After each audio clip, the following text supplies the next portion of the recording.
ഞാനിന്ന് തയ്യാറാക്കിയിരിക്കുന്നത് മധുരമൊക്കെ ഇഷ്ടപ്പെടുന്നവർക്ക് എന്തായാലും ഒന്ന് ട്രൈ ചെയ്ത് നോക്കാൻ പറ്റുന്ന ഒരു കിടിലൻ ടേസ്റ്റുള്ളൊരു കേസരി തന്നെയാണിത്. അപ്പോൾ പെട്ടെന്ന് തന്നെ അധികം ഇൻഗ്രീഡിയൻസ് ഒന്നും ഇല്ലാതെ നമുക്ക് വീട്ടിൽ തന്നെ കടയിൽ നിന്നൊക്കെ വാങ്ങുന്ന അതേ ടേസ്റ്റിൽ തന്നെ എങ്ങനെ തയ്യാറാക്കാമെന്നുള്ളത് വീഡിയോ സ്കിപ്പ് ചെയ്യാതെ മൊത്തത്തിൽ കണ്ടു നോക്കൂ കേട്ടോ. അപ്പോൾ നമുക്ക് പെട്ടെന്ന് തന്നെ തയ്യാറാക്കി എടുക്കാനായിട്ട് കഴിയും. അപ്പോൾ വീഡിയോ കണ്ടുകൊണ്ടിരിക്കുന്ന സമയത്ത് ലൈക്ക് ചെയ്യാനും മറന്നു പോകരുത്. ഫാമിലി ഫ്രണ്ട്സിനൊക്കെ ഒന്ന് ഷെയർ ചെയ്യാനും മറക്കരുത് കേട്ടോ. അപ്പോൾ നമുക്ക് പെട്ടെന്ന് തന്നെ വീഡിയോയിലേക്ക് കിടക്കാം. അപ്പോൾ അതിന് വേണ്ടിയിട്ട് ഞാനിതാ ഒരു ചട്ടി വെച്ചിട്ടുണ്ട് കേട്ടോ. അതിലേക്ക് കുറച്ച് നെയ്യ് ഒഴിച്ച് കൊടുക്കുന്നുണ്ട്. അപ്പോൾ ഇതിൻ്റെ ഒരു മെയിനായിട്ടുള്ള ഇൻഗ്രീഡിയൻ്റ് എന്ന് പറയുന്നത് നെയ്യ് തന്നെയാണ് കേട്ടോ. അപ്പോൾ 2 ടേബിൾ സ്പൂൺ നെയ്യ് ഒഴിച്ച് കൊടുത്തിട്ട് അതിലേക്ക് കുറച്ച് കാഷ്യൂ നട്ട് ഇട്ട് കൊടുത്തിട്ടുണ്ട്. ജസ്റ്റ് നിങ്ങൾ കളറ് മാറി വരുന്ന സമയത്ത് അതിലേക്ക് കിസ്മിസും കൂടി ഇട്ട് കൊടുക്കാം. കയ്യിലുണ്ടെന്നുണ്ടെങ്കിൽ കിസ്മിസ് ചേർത്ത് കൊടുത്താൽ മതി കേട്ടോ. ഏതെങ്കിലും ഒന്ന് ചേർത്ത് കൊടുത്താലും മതി. എന്നിട്ട് നല്ല ഒന്ന് റോസ്റ്റ് ചെയ്യുന്ന സമയത്ത് ഇത് നെയ്യിൽ നിന്ന് മാറ്റി കൊടുക്കാം കേട്ടോ. നെയ്യിൽ തന്നെയാണ് നമ്മൾ റവയൊന്ന് റോസ്റ്റ് ചെയ്തെടുക്കുന്നത്. റവ നമ്മൾ വറുത്ത റവ കേട്ടോ. വറുത്തതാണെങ്കിലും അപ്പോൾ ഒന്ന് നെയ്യിലേക്ക് ഇട്ട് കൊടുത്തിട്ട് ഇതുപോലെ ഇളക്കി കൊടുക്കുകയാണെങ്കിൽ കറക്റ്റായിട്ട് ടേസ്റ്റും കാര്യങ്ങളും കിട്ടിക്കോളും കേട്ടോ. നല്ലൊരു ടേസ്റ്റ് കിട്ടിക്കോളും. അപ്പോൾ അതിന് വേണ്ടിയിട്ടാണ്. ഇപ്പോൾ വറുക്കാത്ത റവയാണെങ്കിൽ കുറച്ച് ടൈം എടുത്തിട്ട് നല്ല രീതിയിൽ വറുത്തെടുക്കണം. വറുത്തെടുത്താൽ തന്നെയാണ് നല്ല കറക്റ്റായിട്ട് നമുക്ക് പെർഫെക്റ്റ് ആയിട്ട് കിട്ടുള്ളൂ. അപ്പോൾ ഒരു 3-4 മിനിറ്റ് നേരം ഞാനിതൊന്ന് ഇളക്കി കൊടുക്കുന്നുണ്ട്. വറുത്ത റവ ആയതുകൊണ്ട് കേട്ടോ ഒരു 3 മിനിറ്റ് ഞാൻ ഇളക്കി കൊടുത്തതിന് ശേഷം ഞാൻ ഇതിലേക്ക് വെള്ളം ഒഴിച്ച് കൊടുക്കുന്നുണ്ട്. നല്ല തിളച്ച വെള്ളമാണ് ഒഴിച്ച് കൊടുക്കുന്നത്. അപ്പോൾ ഞാൻ 1 കപ്പ് റവ എടുത്തിട്ടുണ്ടായിരുന്നു. അപ്പോൾ വെള്ളം അതിൽ 2.25 കപ്പ് വെള്ളം എടുത്തിട്ട് തിളപ്പിച്ചതിന് ശേഷമാണ് ഒഴിച്ച് കൊടുക്കുന്നത്. അപ്പോൾ കറക്റ്റായിട്ടുള്ളൊരു വെള്ളത്തിൻ്റെ അളവ് തന്നെയാണിത്.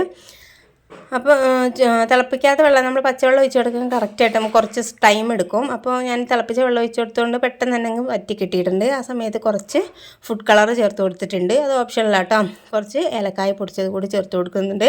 ഈ ഫുഡ് കളറിന് പകരം മഞ്ഞൾപ്പൊടി കലക്കിയിട്ട് ഒഴിച്ച് കൊടുത്താലും മതി കേട്ടോ. അപ്പോൾ ഞാൻ വീഡിയോയ്ക്ക് വേണ്ടിയിട്ട് കളർ കിട്ടാൻ വേണ്ടിയിട്ട് ഫുഡ് കളർ ചേർത്ത് കൊടുത്തു എന്നേ ഉള്ളൂ. നല്ല രീതിയിൽ അങ്ങ് മിക്സാക്കി കൊടുത്തതിന് ശേഷം അതിലേക്ക് പഞ്ചസാരയാണ് ഇട്ട് കൊടുക്കുന്നത്. പഞ്ചസാരയുടെ അളവ് എന്ന് പറയുന്നത് 1 കപ്പ് റവയ്ക്ക് 1.25 കപ്പ് പഞ്ചസാര. കറക്റ്റായിട്ടുള്ളൊരു മധുരം തന്നെയാണിത്. 1 കപ്പ് തന്നെ പഞ്ചസാര എടുക്കുകയാണെങ്കിൽ മീഡിയം മധുരമായിരിക്കും. അപ്പോൾ നമുക്ക് കടയിൽ നിന്നൊക്കെ വാങ്ങുന്ന ടൈമിന് നല്ല ഒരു മധുരം ഉണ്ടാവുമല്ലോ. അപ്പോൾ അത് കിട്ടാൻ വേണ്ടിയിട്ട് 1.25 കപ്പ് തന്നെ മധുരം അത്യാവശ്യമുണ്ട്. അപ്പോൾ പഞ്ചസാര ഇട്ട് കൊടുത്തിട്ട് ഇതുപോലെ അങ്ങ് മിക്സാക്കി കൊടുക്കാം. പഞ്ചസാര ഇട്ടതിന് ശേഷം കണ്ടില്ല ഒന്നുകൂടി ഇങ്ങ് വാട്ടറി കണ്ടൻറ്റ് പോലെ ഒന്ന് കിട്ടിക്കോളും. അപ്പോൾ ഇങ്ങനെ ആവുന്ന സമയത്ത് കുറച്ചുകൂടി നെയ്യ് ഞാൻ ഒഴിച്ച് കൊടുക്കുന്നുണ്ട്. പിന്നെ ഒന്ന് നെയ്യിൽ വറുത്ത് വെച്ചിരിക്കുന്ന കാഷ്യൂം കിസ്മിസും കൂടി ഇട്ട് കൊടുക്കാം. എന്നിട്ട് നല്ല രീതിയിൽ അങ്ങ് മിക്സാക്കി കൊടുക്കാം കേട്ടോ.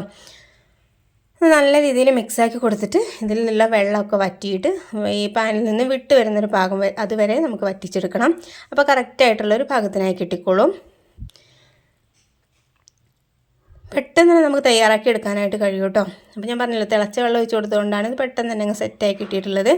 ഈ സമയത്ത് ഞാൻ ഇതുപോലെ ഒരു ബൗളിലേക്ക് കുറച്ച് നെയ്യ് ഇതുപോലെ അങ്ങ് സ്പ്രെഡ് ചെയ്ത് കൊടുത്തിട്ടുണ്ട്. അപ്പോൾ നിങ്ങൾ ഏത് പാത്രത്തിലാണ് ഇട്ട് കൊടുക്കുന്നത് ആ ഒരു പാത്രത്തിൽ കുറച്ച് നെയ്യ് ഇട്ട് കൊടുക്കുകയാണെങ്കിൽ പെട്ടെന്ന് തന്നെ നമുക്ക് പാത്രത്തിൽ നിന്ന് വെടിയിക്കാനും കഴിയും.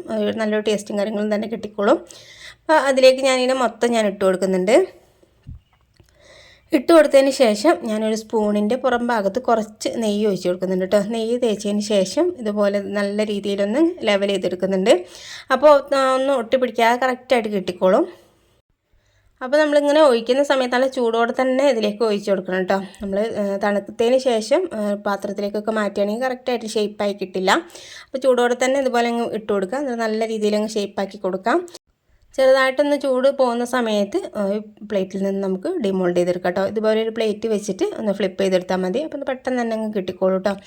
എന്നിട്ട് നമ്മൾ ഈ ഒരു ചെറിയ ചൂടോടെ തന്നെയാണ് കട്ട് ചെയ്യുന്നത്. പെട്ടെന്ന് തന്നെ കട്ട് ചെയ്തെടുക്കാനായിട്ടും കഴിയും. നല്ല ടേസ്റ്റി ആയിട്ടുള്ളൊരു റെസിപ്പി തന്നെയാണിത്. മധുരമൊക്കെ ഇഷ്ടപ്പെടുന്നവർക്ക് എന്തായാലും ഒന്ന് ട്രൈ ചെയ്ത് നോക്കാൻ പറ്റും. നല്ല കിടിലൻ ടേസ്റ്റുള്ളൊരു കേസരി തന്നെയാണിത്. നല്ല സോഫ്റ്റാണ്. വായിലിട്ടിട്ട് അലിഞ്ഞു പോകും എന്ന് പറയില്ലേ, അതുപോലത്തെ നല്ല ടേസ്റ്റി ആയിട്ടുള്ളൊരു റെസിപ്പി തന്നെയാണിത്.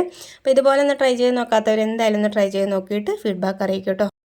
അധികം ഇൻഗ്രീഡിയൻസ് ഒന്നും വേണ്ടല്ലോ. നമ്മൾ വീട്ടിൽ തന്നെ ഉണ്ടാവുന്ന റവ വെച്ചിട്ടാണല്ലോ നമുക്ക് കിടിലൻ ടേസ്റ്റുള്ളൊരു റെസിപ്പി തയ്യാറാക്കി എടുക്കാനായിട്ട് കഴിയും. അപ്പോൾ വീഡിയോ നിങ്ങൾക്ക് ഇഷ്ടപ്പെട്ടിട്ടുണ്ടെന്നുണ്ടെങ്കിൽ ലൈക്ക് ചെയ്യാനും ഫാമിലി ഫ്രണ്ട്സിനൊക്കെ ഒന്ന് ഷെയർ ചെയ്യാനും മറക്കരുത്.